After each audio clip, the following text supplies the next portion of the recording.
when a man with a Medal of Honor, Navy Cross, 2-time Navy Distinguished Service Medal, 2-time Legion of Merit Medal, and a Distinguished Flying Cross Congressional Gold Medal tells you that 1 doesn't equal 1, you drop everything you are doing and listen. In the case of this man, he tells us that Antarctica isn't what we know it as. If anything, Antarctica is a thriving continent with people living in it for generations. What? If he is right, that means everything our government has ever said was a lie. I know they do lie, but this lie would be the ruler of all lies. And then you start to realize that the lies are not the problem, but what they are covering up in Antarctica that made them lie in the first place. Oh, heck no! This video is about to get biblical. It's about to get biblical up in here. Why? Because I believe there's some hidden Nephilim or fallen angel stuff embedded within this video. Let me know if you pick it out. Also, obviously, smash that like button. Slap the like button, and let's get this video, man. This is about to be crazy. All right, cool. Let's watch it from the beginning. Legion of Merit Medal and a Distinguished Flying Cross Congressional Gold Medal tells you that 1 doesn't equal 1. You drop everything you are doing and listen. In the case of this man, he tells us that Antarctica isn't what we know it as. If anything, Antarctica is a thriving continent with people living in it for generations. If he is right, that means everything our government has ever said was a lie. Yep. I know they do lie, but this lie would be the ruler of all lies. And then you start to realize that the lies are not the problem, but what they are covering up in Antarctica that made them lie in the first place. Goodness me. It's about to get biblical. Admiral Richard E. Byrd was one of the most decorated officers in the U.S. Navy. He is the only person in history to have 3 ticker tape parades in New York City, one in 1926, 1927, and 1930, given in his honor. He was also one of only 4 American military officers in history entitled to wear a medal with his own image on it. When it comes to accomplishments, authenticity, and awards, there is no one like Richard E. Byrd. But what Byrd was mostly known for was his expedition. He explored places no one wanted to go. You see, Byrd always wanted to be the first in everything. It was like an obsession for him, which could be why he had so many first awards tagged to him, like being the first and youngest admiral at just the age of 41. His obsession with being the first is why he had no problem leading the expedition to Antarctica. From the early 1900s to the early 2000s, he led 5 different trips to the Antarctic. The last 3 of these trips were paid for by the U.S. government, while the first 2 were from his pocket and some believers. Byrd's first trip to the Antarctic took place in 1928, with 2 ships and 3 airplanes. Throughout the summer, trips were made to take pictures and study the rocks, and radio contact with the outside world was kept at all times. Then, during the summer of 1933 and 1934, Byrd went on his second trip and worked alone for 5 months at what was known as an advance base, which was a meteorological station. It was during this expedition that he almost died from carbon monoxide poisoning from a stove that didn't have enough airflow. While all these were great and useful expeditions, those were not the expeditions that people talked about.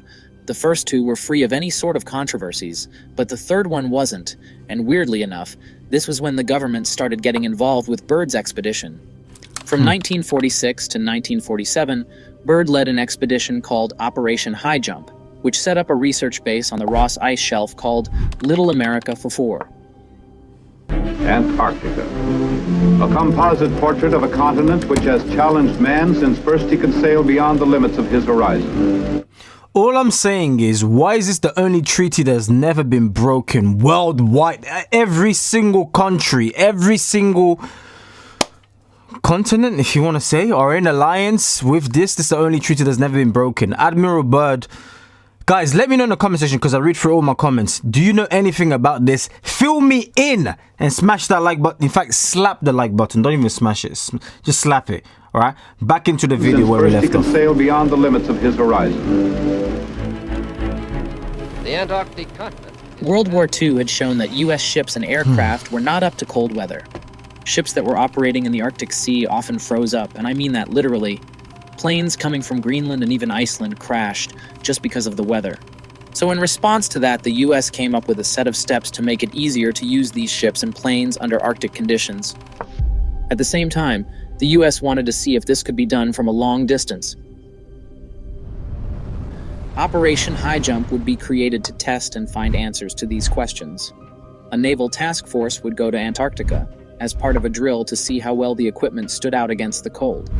Then, also, map out a big part of it to either claim the land or to satisfy Pentagon's curiosity. And the best person for this kind of job was the fearless and experienced Admiral Byrd. Admiral Byrd, baby. The operation went so well that it got terminated early. It was because of this mission that ships and planes would be winterized in the years after high jump, so that they could go to war with the Soviets again if one broke out. The most well-known example is how nuclear-capable B-29 bombers were made ready for winter so they could fly from Alaska.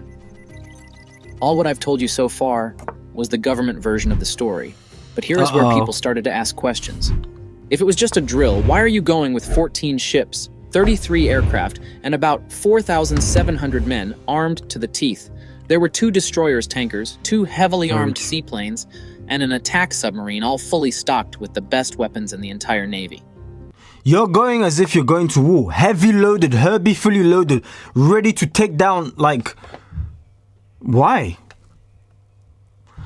You know what I'm so curious about? Imagine you actually got to see some of these hidden documents that the governments have on, you know, Antarctica. Oh my days, the amount of... You probably wish you wasn't alive anymore.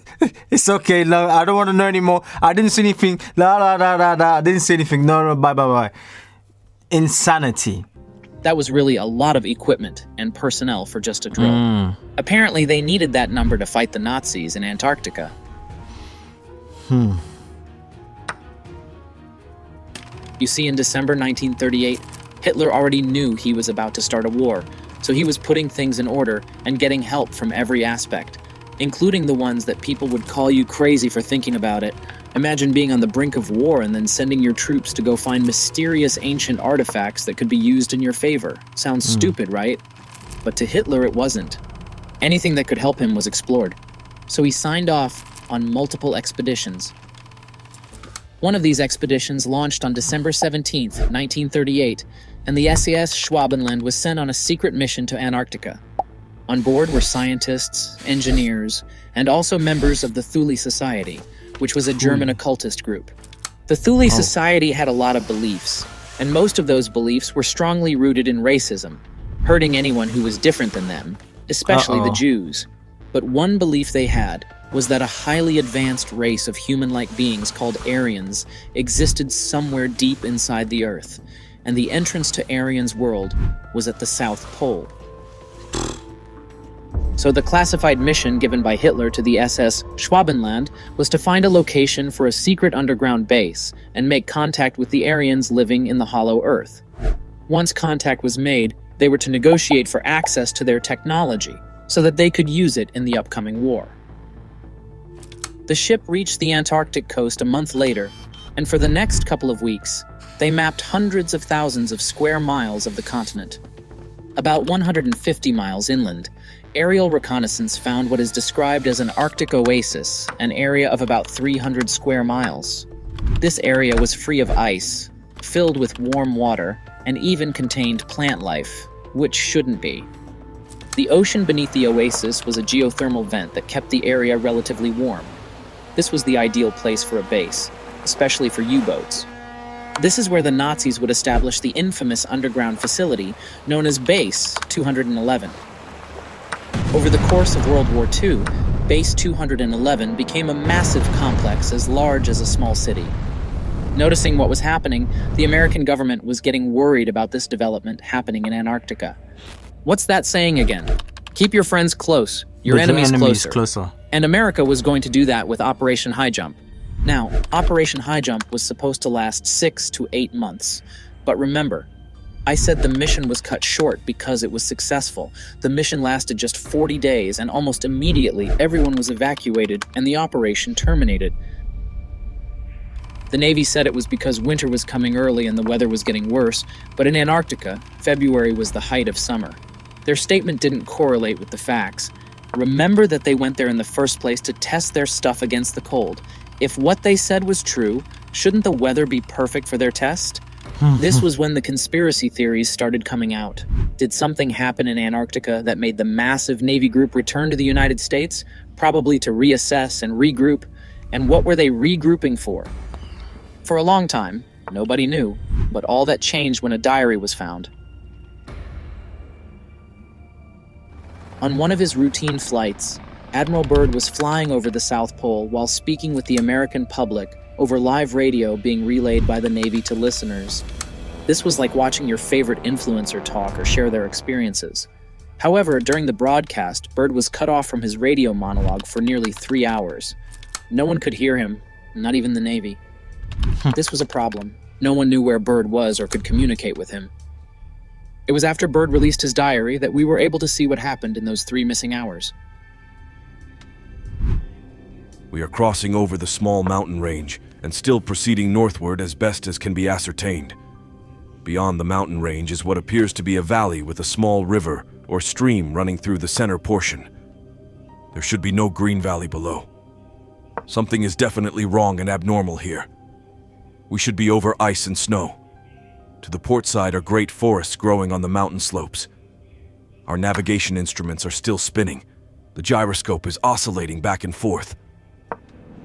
Byrd had stumbled on a place he couldn't explain. Antarctica is one of the coldest places on Earth.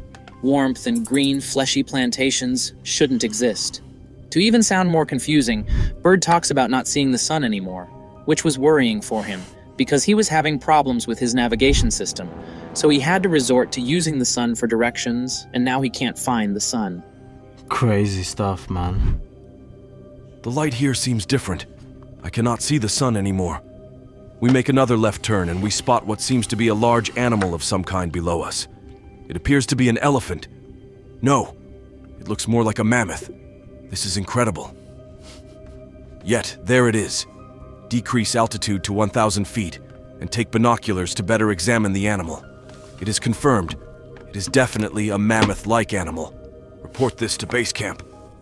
He tried to radio in, but the radio was not working, and that's when he saw it. Ahead, we spot what seems to be a city. This is impossible. The aircraft seems light and oddly buoyant. The controls refuse to respond. My God! Off our port and starboard wings are a strange type of aircraft. They are closing rapidly alongside. They are disc-shaped and have a radiant quality to them.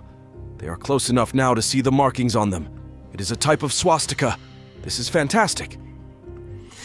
The voice is low-key making me laugh, like, ahead, we can't see him.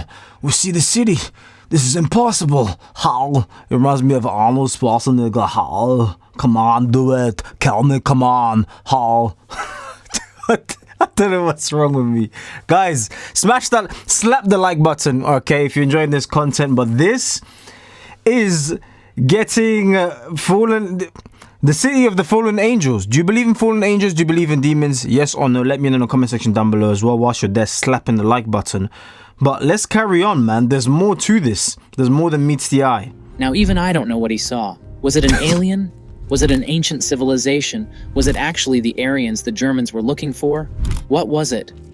Byrd's radio finally starts to work, and a voice comes through speaking English with a Nordic or Germanic accent. The voice tells Byrd that they would help him land, and he shouldn't worry, that he's in good hands. This was during World War II, so hearing anyone talk with a German accent about you trusting them was like trusting the devil for a blessing. But Byrd couldn't do anything or run away. The engines on his plane stopped working and were under some strange control. It was driving itself and even landed safely, all by itself. Before I forget, for the people who are serious, watch. Guys, this video isn't sponsored by anybody, but for a long time now I've been running my other YouTube channels and showing people how to grow on YouTube and actually make money on YouTube. So I thought I'll bring it to my Christian channel as well to show you guys as proof. Let me refresh the page right there. It's refreshing, and as you can see, this month alone we've been able to bring in £1,598. In dollars is probably 1,800 and something, I believe. If you are interested, link is somewhere in the description down below. By all means, you don't have to, but I thought, hey, Christians need to make money too. And now with the transparency out of the way, let's get back into the video. And Several men are approaching on foot toward our aircraft. They are tall with blonde hair. In the distance is a large shimmering city, pulsating with rainbow hues of color. I do not know what is going to happen now, but I see no signs of weapons on those approaching.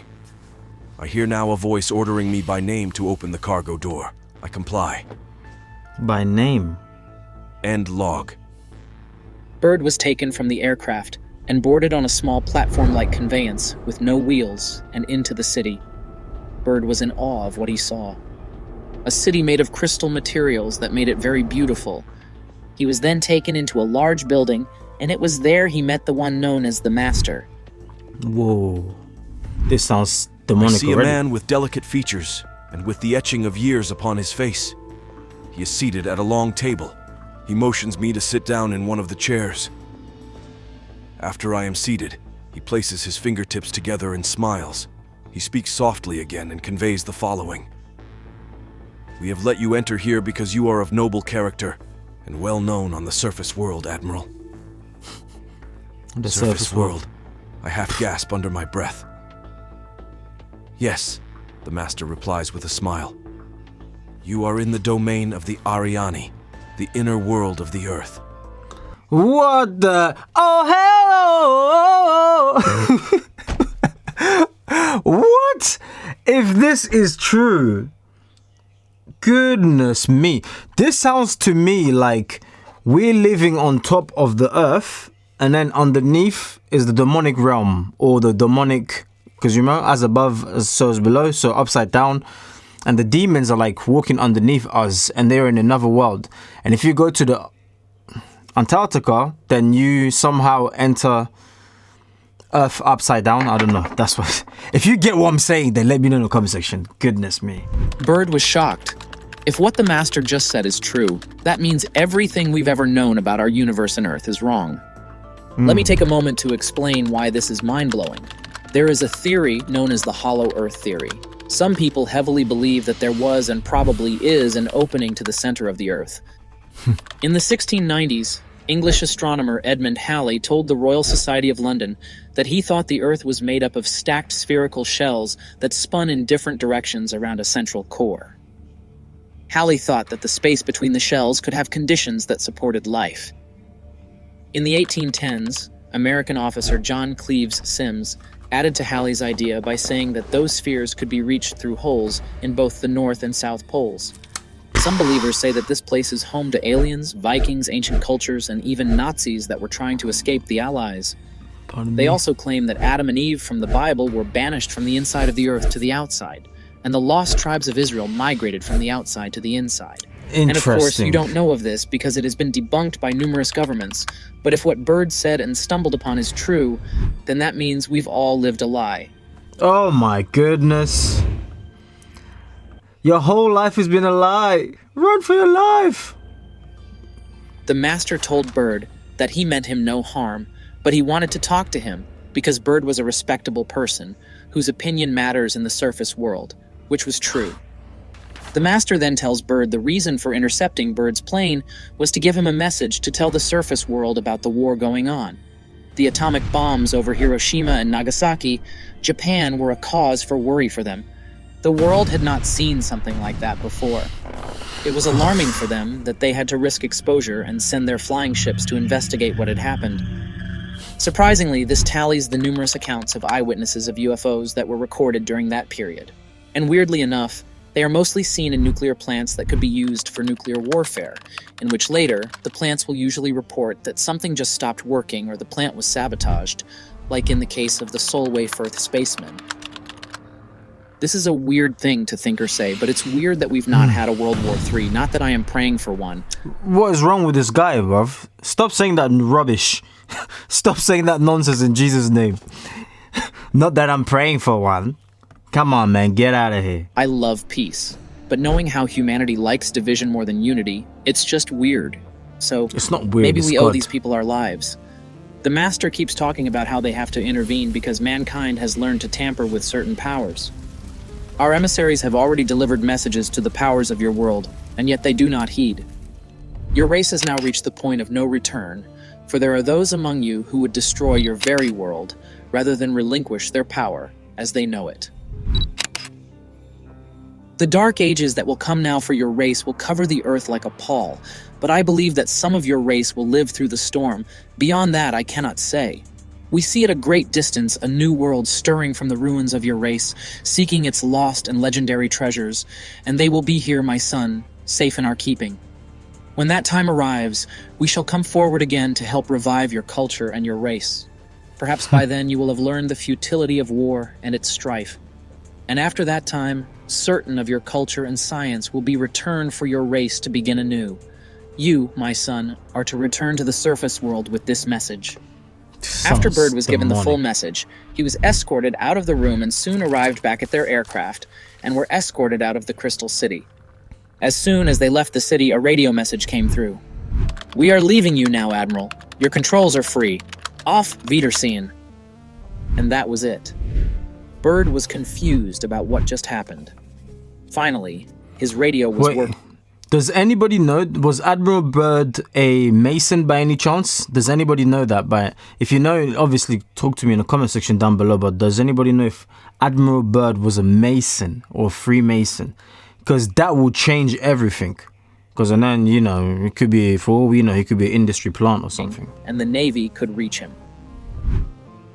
On March 11th, 1947, after the expedition was cut short, Byrd attended a staff meeting at the Pentagon where he was debriefed, and he let everyone present know what he saw and the message he got. After this debriefing, Admiral Byrd was detained for several hours, 6 hours 39 minutes to be exact. Wow. He was interviewed intently by top security forces and a medical team.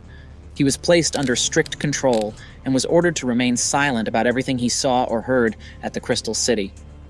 He was reminded that after all, he was a military man and must obey orders. Their plan worked because Byrd hardly gave an interview after Operation High Jump. He was always watchful of what he was saying. But Byrd writing it down in his diary and it being released after his death was him having the last laugh. When Byrd left the expedition and returned back to Chile, because that was where the Navy retreated to first, before moving back home. He was interviewed by a Chilean journalist, and in that interview, he talked about how the US will be faced by an enemy that can fly pole to pole. It sounded weird, and people were wondering what he meant. But after his diary was released to the public, people couldn't help but wonder if he meant the civilization he met at the South Pole. It didn't also help matters that the Secretary of Defense James Forrestal committed quote-unquote suicide. According to official reports, Forrestal allegedly jumped out of the window of the psychiatric ward in Maryland, and that was shortly after Operation High Jump. Before his death, he was an advocate that aliens existed, and he wanted to inform the US public about this issue. Only to be tagged mad, admitted into a mental hospital, and later allegedly jumped to his death. The one man who knew something about Operation High Jump and was going to talk about it was now dead. Case closed. As usual, there are critics who make solid points about people making up stories. I sometimes find myself as a critic when reviewing stories like this.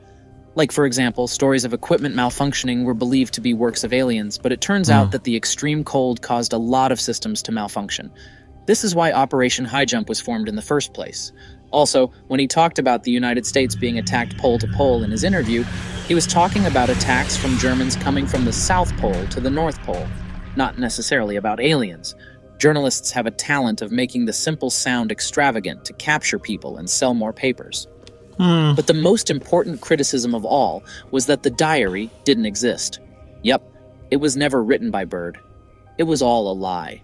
Just like how it was debunked that Byrd was the first man to ever reach the North Pole, a title he kept for a long time even after his death, until someone was curious enough to question its possibility, and after a while, was found that he wasn't the first to reach the North Pole. However, one thing that worries me is how almost every country in the world who fights one another over little issues decides to come together and live in peace and harmony when it comes to Antarctica. This is known as the Antarctica Treaty, which was signed in the 1960s and sets the rules for Antarctica. Guys, come on, please be honest. If you're actually a human being, an adult who's using their brain, give me a logical explanation. These countries who are war with each other, oh, we hate each other, oh, pew, pew, pew, pew, pew, all of this garbage. But when it comes to that area, boys, we're all in this together, all right? We can, do all that, but when it comes to down there, we're all in accordance, right? Yes. It's like, something stinks. And it's coming from down there. It's not coming from us. It's coming from inner earth. As I said, somebody's lying. Somebody's lying. I don't know if you know anything about that continent, but it is shrouded in weird political secrecy. You cannot visit Antarctica unless you are a scientist or are given a pass. The continent is pretty much off limits. Yes, there are a few companies that run pricey cruises, but the people who run these businesses have to be connected to intelligence agencies, which means whatever they are showing you is already watered down knowledge. It's odd to me that the Antarctica Treaty has worked so well. The treaty was said to protect those resources and the environment. All of that is fine, but it's strange that a person from anywhere in the world cannot go to Antarctica. Also, we should remember that over the past few decades, there have been strange accounts, even witnesses of UFOs flying out of the ocean in that part of the world. Inasmuch as Byrd's diary is said fake, it still makes us question things. The fact in all stories, be it fake or real, is that he was missing for 3 hours. Where was he in those 3 hours that they couldn't reach him? How was he able to stay in flight for more than 3 hours without refueling? The mysterious death of the Secretary of Defense and the death of Byrd's own son makes what should be a close-shut case be a case that is still open for investigation. His son was found in an abandoned warehouse in Baltimore just days before the supposed fake diary was released. And get this, the official report and cause of his death was malnutrition and dehydration. Tell me, how does the son of a prominent Massachusetts family end up dying malnourished? If everything mentioned above are just coincidences, I have to say that's a lot of coincidence. Don't you think? Goodness me, boys and girls, my friends. The rabbit hole gets deep and deep and deeper. It's like, why weren't we never taught any of this in school? Can somebody answer that for me, please? Boys, men, and women. Can somebody answer that for me, please, in the comment section? I'm like, why isn't this like in the history books? Like, there was one man who explored the Antarctica. His name was Admiral Byrd. Like, why are we finding this out when we're like, something's not adding up. Something's not making sense. And I want to definitely hear from you. If you know anything, spew it. Give me a long, massive paragraph. I want to hear from it because this is insanity, man. May God help us all. As for my opinion, I genuinely believe there are deep secrets and hidden things in Antarctica. Something to do with the demonic realm, the fallen angels. Basically a home, a place for the fallen angels. They just chill up there, waiting for their times, as Revelation spoke about, when it's time, and then, they start reaping havoc, thinking that they can defeat God in Armageddon, and then, they get put away, and so forth and so forth. As you should know. If you don't, then read your Bible, boys. But yeah, regardless, slap the like button, okay? Destroy the like button, comment in the comment section, and if you're serious, only if you're serious, I'm working with serious people. If you're a Christian, you do want to obtain success without losing God, then get in contact with building our network. It's only $50 to join. Link will be in the description down below. If you're not serious, please don't join. Do yourself a favor. I don't like to work with people who are not, yeah. But if you're genuinely serious and you do want to change your life, then the video that I showed you guys in the video itself, link is in the description down below. All right, change your life and let's do something, man. God bless you all.